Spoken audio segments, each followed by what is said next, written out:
Hey guys, it is, let's see, Thursday evening, so I just wanted to do a video and check in with everybody. And I'm casting a shadow. I'm always casting a shadow. No matter what I do, when I'm looking at her in the crib, I'm always casting a shadow. So frustrating. So, there's baby Abigail in her cute little sleeper. And, oh geez, hold on, let me see if I can remember the name of that. There we go, we can see better in the light. It is from Powell Craft. It's an English brand. They have really cute little sleepers for babies, and they're very inexpensive, I think. It's very cute. I like it on her. She looks very comfy, very cozy in it, laying in her crib. She must have had a very busy day, being a baby and all. I've had a really busy week. Nature of what I do for my job. Hopefully it'll settle down after tax time is done at the end of the month. But yeah, so I come home at night and I'm exhausted, so I really haven't had the motivation to make any videos up until now. So I apologize for that. So yeah, I mean, there's not a whole lot going on other than I'm working a lot. I'm finishing planning for my trip in July, trip to New York City to see my friend Tina, and then onward bound to Denver for the Rose Doll Show. So just finishing up the final touches on flights, hotels, and such. Then it'll be set in stone, and then that's when it'll seem real and I'll get really excited and all that. So we're planning like an actual vacation, my hubby and I. So we have friends out in Denver, so he's going to spend some time with our friends while I do baby things at the doll show. So it'll be my first official doll show that I'm going to, so I'm really super excited because in the past years I've tried to make it and then either I've had to change a job or just things happen, and I don't foresee that happening now because I've already gotten it, the time off approved. So I'm hoping between now and then nothing will come up. So yeah, I'm getting excited about that. But other than that, the next couple of weeks I plan on picking up a few items for baby Abigail that I had been looking at prior to Christmas, and now that Christmas is done with and you know, financially that's over, I can focus on getting a few things for me, aka for Abigail. And yeah, I don't have a lot to report, but I at least wanted to pop in, say hello, show you how cute Abigail looks in her cute little sleeper. Let's see if I can get up close so you can see the pattern on it. They're like little hula dancers or something, I don't know. But it fits her really well. It is a 0 to 6 month size. That's the smallest size that they have. That's how it comes. If I washed it, it would probably shrink up a little bit and fit her even better. But I kind of like that it's loose around her legs and knee area so that it's not binding.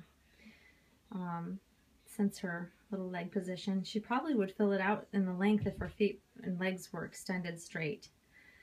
But it's just a little big. But I think she looks really cute in it. And it was cute because my daughter came in when I was changing her in it, and we were having a discussion because her favorite baby has always been Janica, and she's always been pressing for me to get Janica back. She was mad on the second time that I let her go again, and then she wanted to hold this sweet baby. She's like, well, I want to hold her. And I'm like, well, she's heavy, you can hold her, but she's definitely heavy. And she held on to her, and she's just like, oh no, this baby can't go anywhere. It was really cute. I wish I could have gotten a picture of her holding her because it was really, really super cute. She looked just so alive in her arms.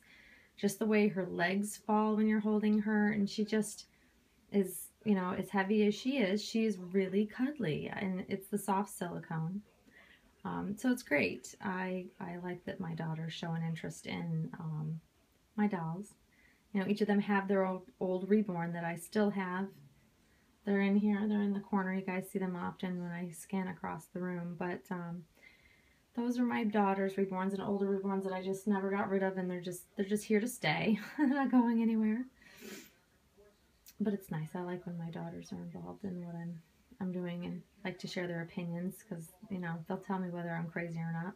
They're not afraid. Oh, one other thing I wanted to bring up I thought was really interesting. This is a topic that came up on Dollfan. I talk about the Dollfan forum because a lot of ladies bring up topics of whether it's a situation that happened to them or just questions they have, because a lot of new collectors will post questions about different things. And I think this was someone that had just gotten their first silicone, and they were asking, the age-old question is, how long does silicone last?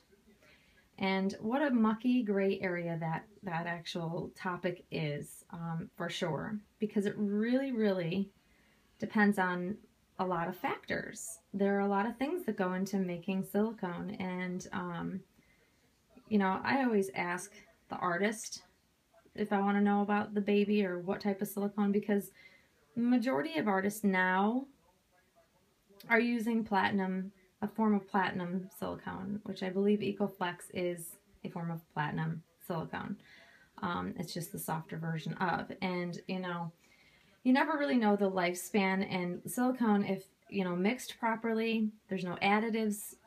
Someone was talking about slacker being added, which is an additive that softens to almost like a gel substance, but you have to have several layers over top of it, or else it'll leach oils and literally dry out and fall apart. So I, of course, like to do my research and do my homework, because every doll I've ever owned, I've probably asked the artist the same question: is what exact type of silicone are you using for each baby? Just so I know what my investment, you know, is safe. Because we invest such a large amount of money into these gorgeous babies and creations that we never want to think about something happening to them or them literally crumbling and falling apart. Because, you know, back in the days when they first started making silicone, some artists used what was called tin silicone. And tin silicone was, under my, this is my interpretation of what I've been reading, is that they used it in order to make another mold with. So it was never meant to last. But some artists, because it was cheaper, used it, and those are the artists with the problems that you see that pop up all over, that they literally crumble like cheese, literally like dry cheese that crumbles in your hand because it dries out, and it just never was meant to have an extended period of a lifespan or shelf life. So, you know, when it's mixed properly, I believe silicone can last years and years and years and outlive us at some points, I think, if cared for properly. So, of course, being that, you know, my latest addition is a Romy baby, I, of course, went to Romy and asked her. I go right straight to the artist, because Romy is an artist that she sculpts it in clay. She then creates the mold herself.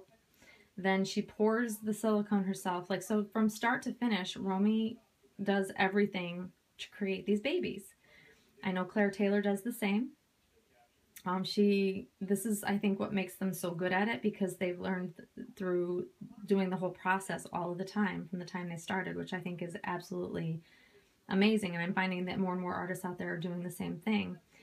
And what Romy was telling me is that she learned very early on, when she was researching it, what a fickle product silicone can be. It's very fussy, and it doesn't take much to go wrong.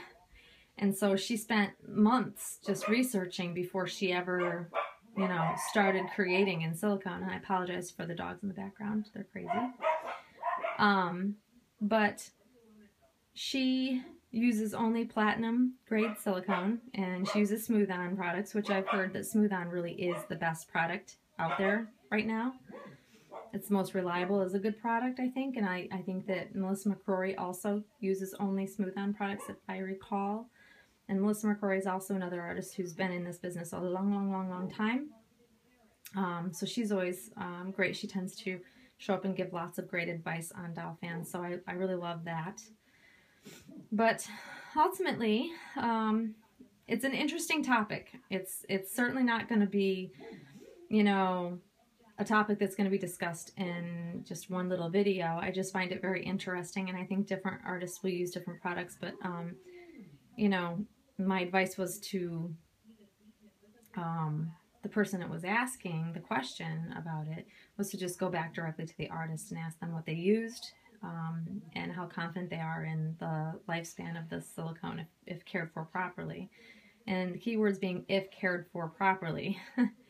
Because we all know that dolls will last, well-made dolls will last a long time if we handle them well and we don't overly abuse them, so to speak, or overly play with them. And we all like to change their clothes and carry them around, but you know, the excessive bathing sometimes can overdo it depending on what the artist recommends. But generally just handling carefully when you're changing them and stuff like that, I think is probably the biggest thing you got to be aware of, so that you're not pulling too hard on the silicone. But they should outlive us. These babies literally should outlive us. So interesting topic anyways. I'm rambling a little bit. I tend to jump around when I have a topic I'm talking about, because I'm trying to remember everything that was put out there for information, so I like to share that with everybody. So I know there's a huge fear that, oh my God, I don't want to invest thousands and thousands of dollars in a doll and have it fall apart. None of us want that to happen. So do your research. I've said this in many videos before. Before you buy a doll, especially a silicone doll, get as much information about the type of silicone, especially if it's someone, you know, it's a newer artist. You can do research on artists that have been around. I can tell you that you'll find out very quickly which artists you want to steer clear from and which artists are very highly recommended and very reliable. And then you can be reassured that there's not going to be a huge problem with your silicone baby. Although, never say never, and flukes do happen, but buying from an artist that stands behind their work is also really important. So yeah, Romy was a big help to me, because I, of course, like to have my mind put at ease. It's, you know, obviously a very large investment to have any full-body silicone doll. So I want to know that our investment is good. So yeah, there it is. I'm going to stop rambling now. I really don't mean these to go this long. I just get talking about something that I find that's really helpful information out there. You know, because there's so many people with different opinions. And it can be misconstrued in a skinny second. And then it makes new collectors especially very confused and very frustrated, because they're just trying to find out basic information. And I know Facebook is great to stay in touch with people, but people are very judgmental, and everybody has an opinion. And everybody thinks that they're an expert. But generally they're not. It's something they may have heard about. So yeah, just go back to the artist. Always fall back to the artist that you're buying from, and ask them what kind of silicone, the durability, and the strength of it. And then if they're not willing to give you that information, don't buy from them. Best advice I can give you is, if you can't get an artist to get in touch with you and have a conversation with you about the doll you want to buy and won't give you the information, it's not an artist you want to buy from. Is typically what I've found. Because I will tell you, it doesn't matter who I've bought from. I have worked with some of the best artists, and they are all so wonderful. No matter how busy they are, they take the time to talk to me, explain to me what I like to know. Even if it's a ridiculous question, they answer it. And that, as a consumer and as a collector, I appreciate beyond words. So that's where I'm going to leave it, guys. I hope everybody's having a wonderful Thursday. I hope that tomorrow is a fabulous Friday. And then we're on to the weekend. So anyways, we will see you all soon. Abigail says bye to all her aunties out there. So thanks for watching, guys. Bye-bye.